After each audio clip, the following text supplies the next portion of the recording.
J'aimerais savoir si ce qui t'a amené à la sculpture ne serait pas une émotion comme ça. À travers une émotion, tu as eu envie de toucher la sculpture, de palper, de sentir la terre. C'est-à-dire au départ, j'avais besoin de parler, de dire que je suis là et que j'existe. Et donc j'ai pris la terre parce que c'est ce qui m'a appelé, quoi. Donc je me suis dit, c'est ça qu'il faut que je fasse. Voilà, à partir de ce sentiment de vouloir crier, en fait, parce que mes premières sculptures, c'était vraiment des cris, quoi, pour être entendu. Moi, je trouve, Bernard, que vos peintures et vos sculptures sont faites avec beaucoup d'amour. L'amour, c'est ce qui nous fait tous avancer, donc tant que les gens, à travers mon travail, en tout cas, m'apporteront quelque chose, ben, j'essaierai de leur rendre l'appareil, quoi. Parce que quand c'est vrai qu'on reçoit, on est obligé de rendre. Sinon, c'est tout pareil.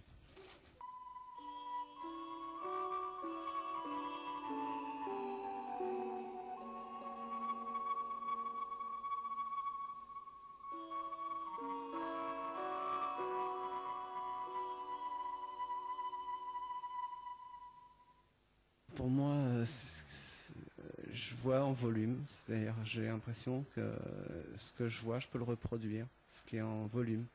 Et la peinture, c'est quand même pour moi plus difficile parce que justement c'est plat. Moi j'ai commencé avec la pâte à modeler et ça m'est venu tout de suite. J'ai fait avec 7 couleurs ou 8 couleurs, 8 petits volumes. Et à partir de là, je me suis dit, bah voilà, je vais être sculpteur. Pour moi, la facilité, elle est dans la sculpture.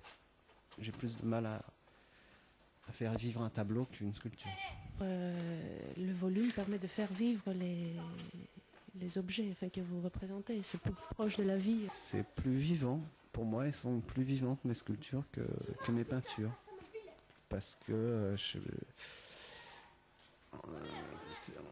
d'après ce qu'on m'a dit, on ressent le travail dans la peinture et c'est sûr qu'il ne faut pas ressentir qu'on a eu qu'il y ait du travail en fait. Ce qui est beau, c'est quand on voit quelque chose et qu'on ne se rend pas compte du travail. Et sur les sculptures, je pense que même si on voit qu'il y a du travail, on ne le sent pas. On ressent d'abord l'émotion avant de voir le travail. Alors qu'en peinture, je ne suis pas sûr de ça. Je crois plutôt que bon, les gens, bon, c'est pas nul, c'est pas. Mais pour moi, ouais, ça vaut pas la sculpture ne vaut pas la peinture. C'est plus vivant. Il y a plus de sentiments dans le. J'arrive à faire passer plus de sentiments dans mes mains avec la terre qu'avec le pinceau qui passe sur la toile. Est-ce que tu es perfectionniste? Sûrement, parce que je suis. On travaille et puis qu'il n'y a pas de limite à notre travail, donc on essaye de le faire le mieux possible. Et le mieux possible, c'est quoi? C'est vraiment les limites de l'homme face à ce qui l'entoure. Donc il pousse, mais il n'atteindra jamais la perfection. Mais c'est son rêve, alors il essaye. Est-ce que vous sculptez depuis longtemps? Ça m'est venu naturellement, comme un don. Pour moi, ça a été comme une lumière, comme si mon chemin y est. Ça y est, j'ai trouvé mon chemin. J'étais perdu dans la nature et que du jour au lendemain, ben, j'avais une voie éclairée qui me disait que c'était ma voie à moi. Et donc, c'est ma vocation. C'est sûr que c'est ma vocation, qu'il faut avoir la foi pour faire ça, puisque c'est pas donné, c'est pas facile. Mais ça dormait en moi. Des moments de doute, il y en a encore aujourd'hui, parce que en fait, le problème est que pour l'artiste, la reconnaissance, elle se fait aussi par l'achat des œuvres. L'achat est vraiment le finish pour l'accomplissement de la reconnaissance d'un artiste. Donc, comme les achats sont rares, il y a forcément des périodes de doute, et même au niveau technique, au niveau... il y a le doute sur tout ce qu'on peut faire de toute façon, donc le doute est tout le temps là, et il restera tout le temps là, je crois. Mais au moment de l'acquisition d'une œuvre, bon, on existe, on a quelque chose de fantastique quand même. Mais le doute, on vit avec, et tout ce que l'homme peut faire, il peut émettre que des doutes sur ce qu'il a fait, hein. Donc le doute, c'est vraiment ce qui fait vivre l'homme aussi, quoi, hein.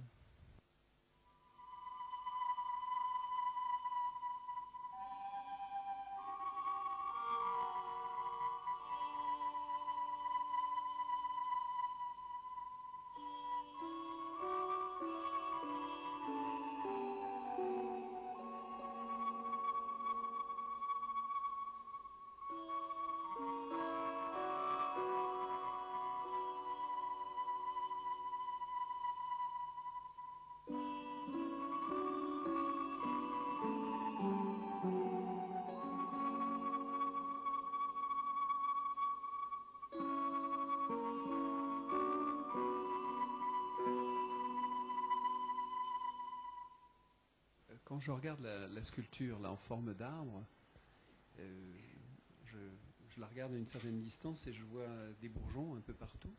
Et puis en approchant, je m'aperçois que en fait ces bourgeons ont figure humaine. Je dirais, est-ce que c'est un message aussi d'espérance? Cet arbre, pour moi, c'est le plus complet de ce que je peux penser de l'humanité, en fait. Puisque c'est fait, pour moi, que de corps qui sont entrelacés. On voit une main, on voit un pied, on voit une tête, on voit un corps, une partie d'une jambe. Mais ils sont tous liés, puis ils forment cet arbre qui normalement pousse, évolue sans arrêt, il y a des racines, on n'est pas, nous on n'est qu'un petit bout un petit bout de ça, et dont la lumière joue dessus, quoi, en fait, parce que la lumière n'est jamais la même pour chacun des petits personnages. Cet arbre-là, pour moi, c'est vraiment une forme d'espérance, parce que de toute façon, on travaille tous pour que les générations à suivre vivent mieux. Mais dans quelle direction s'oriente votre recherche actuellement? Ma recherche, en fait, c'est de pousser mes limites, de voir techniquement, jusqu'où je suis capable d'aller. Donc, en fait, des fois, on peut mettre un symbole, des symboles, ou se laisser aller complètement. Là, moi, pour l'instant, je sais que j'étais un peu enfermé ici. Donc, j'ai besoin